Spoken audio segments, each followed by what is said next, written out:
जिस लम्हे आदम ने खुद को जमीन पर पाया, आसमान नीला और वसीआ था जो बगैर किसी हद के फैला हुआ था। ठंडी हवाएं उस नए मकाम की सरगोशियां लेकर आती थीं।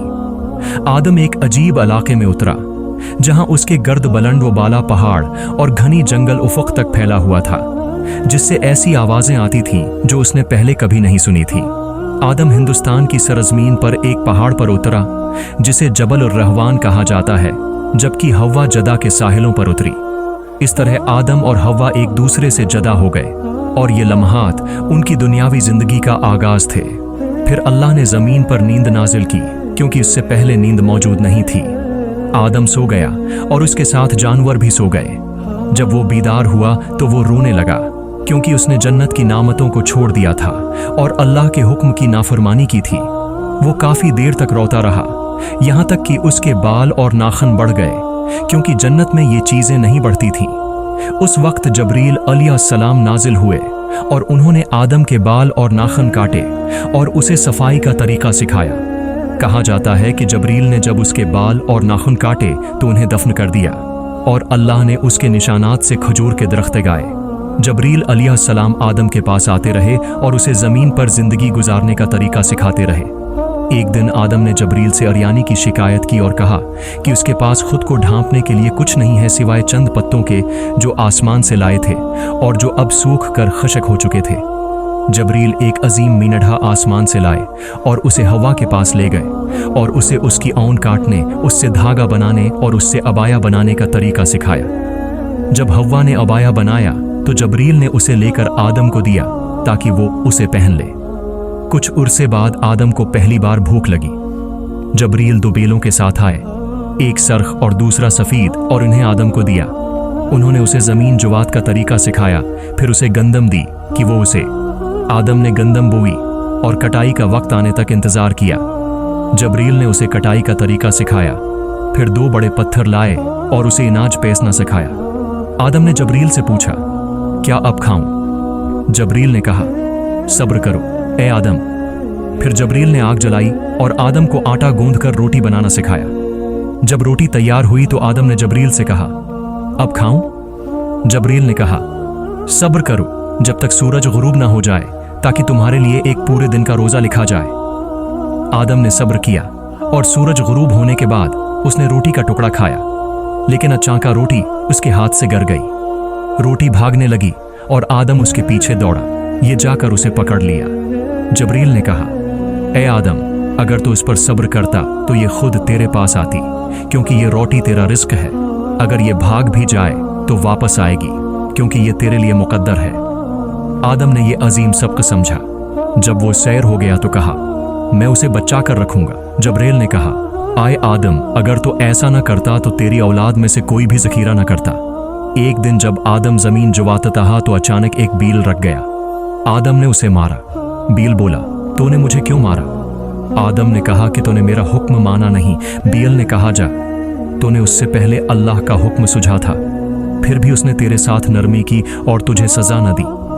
आदम रो पड़ा और बोला, आए मेरे रब, हत्ती के जानवर भी मुझे मलामत करते हैं। अल्लाह ने जबरील को नाजिल किया, जिन्होंने जानवरों की जबान पर हाथ फेरा और उसके बाद से वो बोल नहीं सकते। एक और दिन आदम को पेट में दर्द हुआ। उसने सोचा कि शायद ये प्यास की वजह से है। उसने पानी पिया, लेकिन दर्द बढ़ गया। जबरील नाजिल हुए और कहा, फजला खारिज करना जरूरी है। तब आदम समझा कि दुनिया के कवानीन जन्नत के कवानीन से मुख्तलिफ हैं। आदम अब भी हवा से नहीं मिला था और उसकी याद में रोता था। जबरील उसके पास आए। आदम ने पूछा, आए जबरील, क्या हवा अब भी जिंदा है? जबरील ने कहा कि हवा खैरियत से है और समंदर के साहिल पर मछलियां पकड़कर खाती है। आदम ने कहा, मैंने उसे ख्वाब में देखा। जबरील ने कहा कि अल्लाह ने तुझे ख्वाब में उसे दिखाया, क्योंकि तुम दोनों की मुलाकात का वक्त करीब है। आदम ने हाथ उठाकर दुआ की, ऐ रब, हमने अपने आप पर जुल्म किया। अगर तू हमें मुआफ न करेगा और रहम न करेगा तो हम खुसारे वालों में से होंगे। अल्लाह ने उसे मुआफ कर दिया। फिर जबरील ने कहा कि अल्लाह ने एक सरख याकूत नाजिल किया जो कंदील की तरह चमकता है और उसे मक्का में बीतुल अतीक के नीचे आसमान में रखा। अल्लाह ने आदम को हुक्म दिया कि वो उसके पास जाए और उसके गर्द तवाफ करे।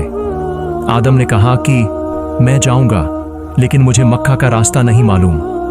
जबरील ने उसे रास्ता दिखाया। आदम ने हिंदुस्तान से मक्का तक का सफर शुरू किया। जब वो पहुंचा तो उसने सरख याकूत के गर्द 7 चक्कर लगाए।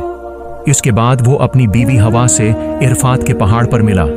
ये उनकी जमीन पर ओमली मुलाकात थी। फिर अल्लाह ने उन पर 21 सहीफे नाजिल किए, लेकिन आदम को इन्हें पढ़ना ना आता था। जबरील नाजिल हो और उसे पढ़ना सिखाया। सहीफों में हलाल और हराम, अल्लाह की इबादत और दुनिया में जिंदगी गुजारने का तरीका लिखा हुआ था।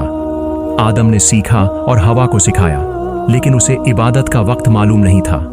जबरील एक सफेद रंग का देख लेकर आए, जिसका हजम बेल जैसा था, और कहा कि जब ये देख आसमान में फरिश्तों की तस्बीह सुनेगा तो चीखेगा, और तब इबादत का वक्त होगा। आदम और हव्वा जमीन पर बस गए और आहिस्ता आहिस्ता नई जिंदगी के साथ मुताबिकत पैदा करने लगे। सब कुछ जन्नत से मुख्तलिफ था। सूरज तुलुआ और गुरूब होता, थकावट जिस्म पर दस्तक देती, भूख और प्यास छोड़ते नहीं थे। हर लम्हे आदम को नया सबक मिलता और उसका यकीन बढ़ता कि दुनियादार इम्तिहान और अमल है, न कि आराम की जगह। एक दिन आदम आसमान की तरफ देखकर बोला, आए रब, मैं तेरी तरफ कैसे लौटूं? इस बदलती दुनिया में कैसे इस्तिकामत करूं? जबरील आए और कहा, आए आदम, अल्लाह सिर्फ तेरे अमल को नहीं देखता बल्कि तेरी नीयत को भी देखता है। अगर तो उसके लिए खुलूस रखे तो वो तेरा रास्ता आसान कर देगा और तेरी खताएं मुआफ कर देगा।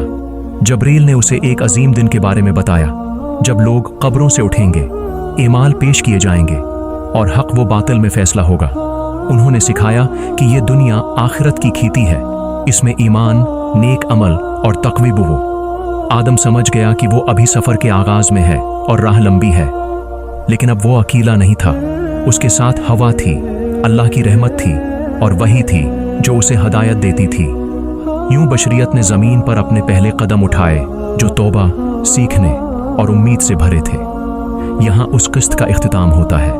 अगली किस्त में कहानी जारी रखेंगे इंशाअल्लाह। याद दहानी के लिए ये किस्सा इसराइलियात से है और नबी सल्लल्लाहु अलैहि वसल्लम ने हमें उसे बयान करने की इजाज़त दी, बशर्ती का हम उसे सच न माने कि ये हक है और न झटलाएं कि ये बातिल है। अगर आप ऐसी याद दहानी और गौर व फिक्र की बातें तलाश कर रहे हैं जो दिल को छुएं और रूह को जगाएं, तो चैनल को सब्सक्राइब करना और बेल आइकन को एक्टिवेट करना न भूलें, ताकि आपको हर नई अपडेट मिले। आइए इस सफ़र को जारी रखें, हक़ की तलाश और आखिरत की नजात के सफ़र को।